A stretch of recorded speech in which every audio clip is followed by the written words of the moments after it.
A'udzu billahi minasyaitonir rajim. Bismillahirrahmanirrahim. Alhamdulillahirabbil alamin bari'il khalaiqi ajmain wa sallallahu ala khairi khalqihi Muhammadin wa alihi thayyibin at-tahirin. Amma ba'd. Rabbi antiqni bil huda wa alhimni taqwa. Assalamualaikum warahmatullahi taala wabarakatuh. Alhamdulillah kita masih dapat berjumpa kembali di dalam pembelajaran bahasa Arab. Dan sebagaimana biasa, sebelum kita melanjutkan materi pelajaran, kita akan murajaah sejenak tentang ringkasan dari materi yang pernah kita pelajari bersama. Yang pertama adalah tentang definisi munada. Apa itu munada? Munada itu adalah al-ismu dhahiru al-matlubu iqbaluhu biharfin nida, yaitu isim zahir yang diminta kehadirannya, kedatangannya dengan menggunakan salah satu huruf nida. Apa sajakah huruf-huruf nida itu? Huruf-huruf nida itu ada 7. Yang pertama adalah ya, aya, haya, ai, hamzah, a, dan wa. Kemudian ada berapa macamkah munada itu? Munada itu ada 3 macam. Yang pertama disebut munada mufrad, yang kedua disebut dengan munada mudhaf, dan yang ketiga disebut dengan munada musyabbah bil mudhaf. Berikutnya bagaimanakah pengi'raban cara membuat susunan munada mufrad? Yaitu jika munada mufradnya itu berupa nakirah ghairah maksudah atau nakirah maksudah namun ia disifati, maka kita harus menampakkan tanda i'rab nasabnya, yaitu nusiba lafdhan atau dikenal dengan istilah nusiba lafdhan, dinasabkan secara lafadz dalam artian kita menampakkan tanda i'rab nasab dari munada tersebut. Sementara jika munada mufradnya berupa nama atau berupa nakirah maksudah namun tidak disifati, maka bagaimana cara pengi'rabannya? Cara pengi'rabannya adalah bunya ala makana yurfa'u bihi qablan nida, yaitu dimabnikan sesuai dengan tanda i'rab rafa'nya sebelum menjadi munada. Pembahasan yang berikutnya juga adalah bagaimanakah kita kalau ingin membuat nakirah maksudah itu disifati, bahwa kalau kita ingin membuat nakirah maksudah itu disifati bisa dengan cara kita menambah nakirah mufradah di bagian belakangnya, atau kita tambah dengan jumlah, atau kita tambah dengan syibhul jumlah. Kemudian pembahasan yang terakhir kemarin juga yang sudah kita pelajari adalah bagaimanakah hukum atau pengi'raban munada yang mudhaf atau musyabbah bil mudhaf. Disebutkan apabila munada itu berupa munada mudhaf atau munada musyabbah bil mudhaf nusiba lafdhan, yaitu dinasabkan secara lafadz dalam artian kita harus menampakkan tanda i'rab nasab dari munada tersebut. Adapun pada kesempatan kali ini kita akan melanjutkan materi pelajaran nahwu bab munada ini adalah tentang bagaimana jika munadanya itu ada alif dan lamnya. Ada alnya. Bagaimanakah caranya kita membuat susunan munada sementara munadanya kemasukan al?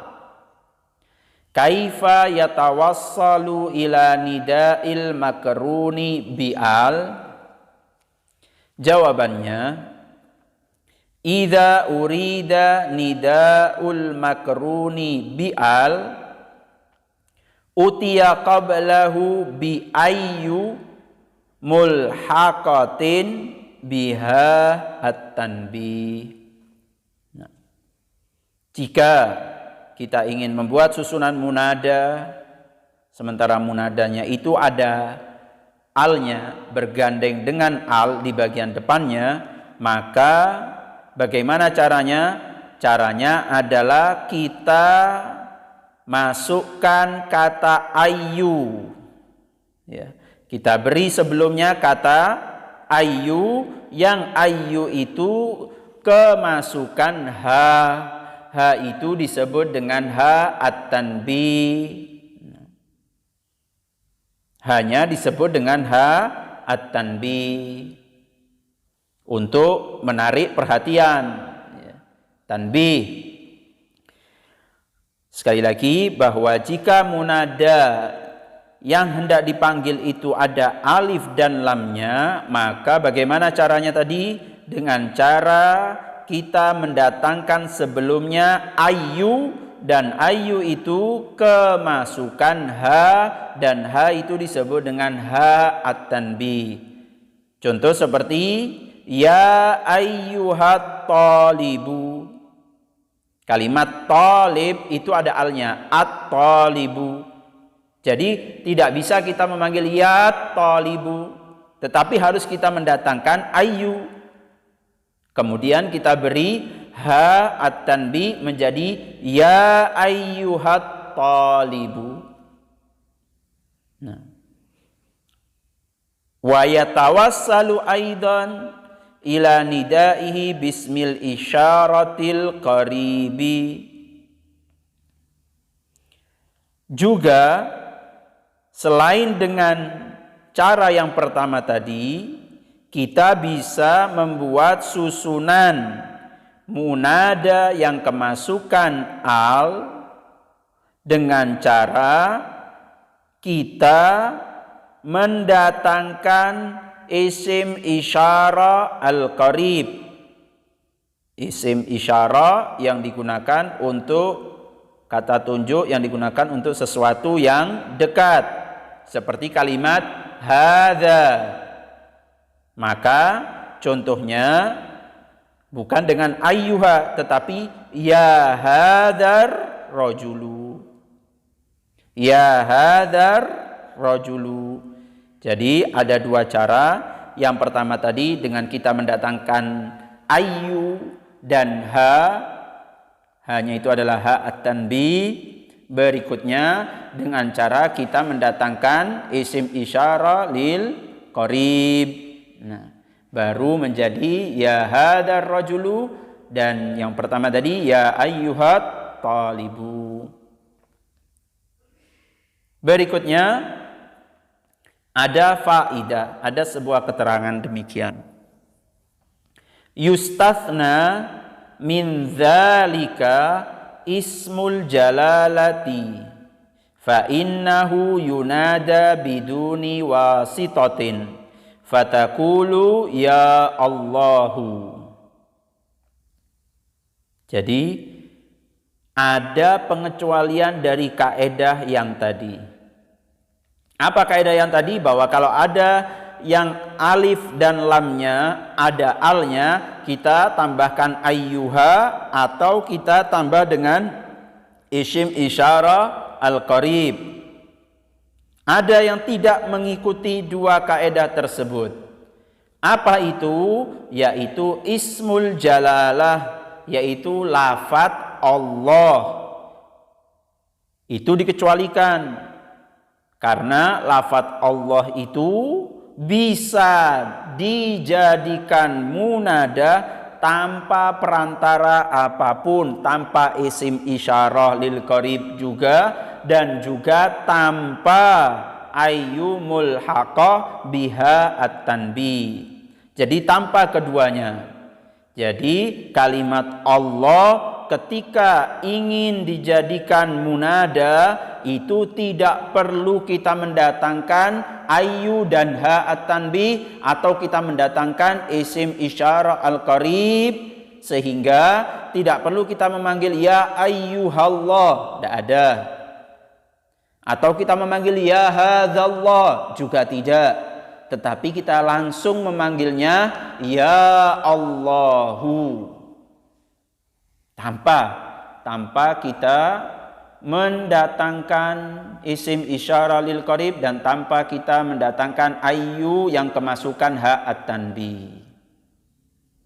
Kemudian lafdzul jalalah ini juga atau lafadz Allah juga tidak dipanggil atau tidak dijadikan munada kecuali dengan huruf nida ya. Wala yunada illa biya takriman lahu li'annaha ummul bab. Kalimat lafdzul jalalah yaitu Allah, lafadz Allah tidak boleh dipanggil dengan huruf nida yang ada itu kecuali huruf nida yang ya. Kenapa demikian? Takriman lahu, sebagai bentuk penghormatan dan pengagungan kepada Allah Subhanahu wa taala. Dan karena Allah Subhanahu wa taala yang paling agung dan tidak ada yang lebih agung daripada Allah Subhanahu wa taala, maka kita menggunakan huruf nida yang berada di peringkat pertama, yaitu ya. Li'annaha ummul bab. Bisa difahami? Lanjutannya, wa yajuzu hadzfuha fayu'awwadu minha bimimin musyaddadatin maftuhatin fi akhirih. Dan khusus lafdzul jalalah ini huruf nidanya boleh dibuang. Huruf ya boleh dibuang dan ia diganti dengan mim yang ditasydid dan di fathah di bagian akhirnya, yaitu seperti contoh Allahumma. Allahumma ini adalah bentuk susunan munada. Bagaimana prosesnya? Prosesnya tadinya adalah ya Allah, kemudian ya-nya dibuang dan diganti dengan mim yang ditasydid dan berharokatkan fathah di akhir dari lafdzul jalalah. Wa huwa katsirul isti'mal, dan itu banyak sekali digunakan. Wa yamtani'u hina idzin dukhulu ya alaihi fala yuqal ya Allahumma.